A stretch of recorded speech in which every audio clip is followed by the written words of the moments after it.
Hey, what's happening, you guys? This is Jason, aka Meat. This is SIC-MADE airbrushing coming at you guys.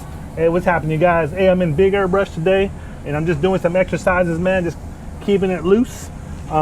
Just by using my thick to thin, and just working some exercises, man. So I just got a quick tip for you guys, man. An airbrush tip that might be helpful for you guys. It might be real simplistic to a lot of you, but for you upcoming artists, you know, this might really help you out. This might help you out for your advanced guys too. So I don't know. I've been painting for about 30 years, guys, and the way I've been holding my airbrush, all right, and this is the tip, is how to hold your airbrush, you guys. You know, a lot of people, this is mainly on trigger holding, but you know, getting into the one-hander deal or even the two-hander deals, how do you paint? How does paint flow? What makes you more comfortable the way you paint is what I'm trying to get at, okay? For years, the way I hold on a bottom feed, this is how I hold. I hold I hold the bottle, and I use my body whenever I'm flowing, so to speak, right? I'm always just moving my body. If I'm doing a line from point A to point B, I'm not just using my hands. I'm using my whole body to get that whole straight line, that action going, okay? Whenever I'm doing exercises, this is how I hold my gun, you know, from thick to thin.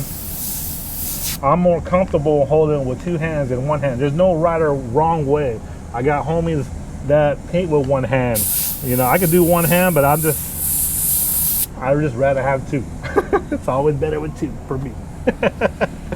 All right, so that's holding your gun. So now holding the trigger down. All right, for 30 years, guys, I've been overlapping. So that overlap is on the trigger where you're kind of at your second line on your fingertip right there, and I'm overlapping, okay? So what ends up happening for me, my finger would get sore.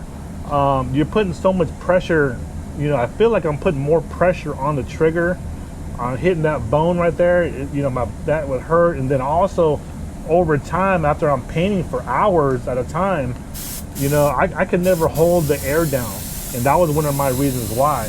So now how I do it, I'm using just my fingertip, just like that. That's how my overlap is now. I'll have a callus here the next year or so because this is how I've been painting. But just like there, guys, you know, right on the trigger, and this works the dual action a whole lot better than, for me anyways, than overlapping like this. I have more control using this like a clock ticker, man. You know what I'm saying? Back and forth, back and forth. You get little muscles right there. Build that muscle on your finger, man. But no, seriously though, you know, that right there has helped me out 1000%. So let me know in the comments what you guys think, and how you guys hold the airbrush for you upcoming artists. You know, this might help you out a lot. For you, this might even help you out advanced artists. You know, like I said, I've been doing this 30 years, and I've been holding it like this for 30 years. You know what I mean? So I just started really holding like this. And the reason why I do that, because basically for my thick and thin lettering, for dagger strokes, I do a lot of palm trees. So, you know, when you're doing palm trees, you get those daggers. I just have more control doing my daggers with my fingertip other than doing it like this. It just feels so uncomfortable now with the overlap. I can barely even do it.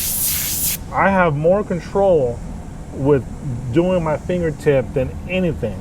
So you guys let me know how you guys paint, what works for you. But like I said, this is for you upcoming artists or even you advanced guys, man, that maybe want to swap it up. You know, we've been taught, you know, to overlap like this to hold your airbrush, but there's no right or wrong way to how you hold your airbrush. It's going to be what works for you.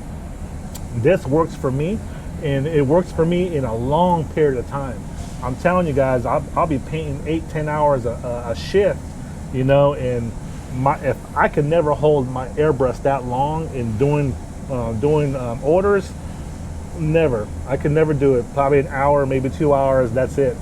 But I'm holding like this now. You build this strength here it just helps you out with daggers, man. I'm telling you, it's more fluent. You're working that dual action more fluently, man, and more with more control. And it's always about more control, right? You want to own this gun. You don't want the gun to own you. Okay, so let me know in the comments what you guys think, and I like to hear from you guys and your thoughts on this, man. So again, it's helped me out 1,000%. So it might help you guys out. So just let me know, you guys. All right, you guys take care. That's about the end of this video, man. So if you guys like this video, man, subscribe to my videos, like my videos, man. I really appreciate it, guys. All right, you guys take care. Peace.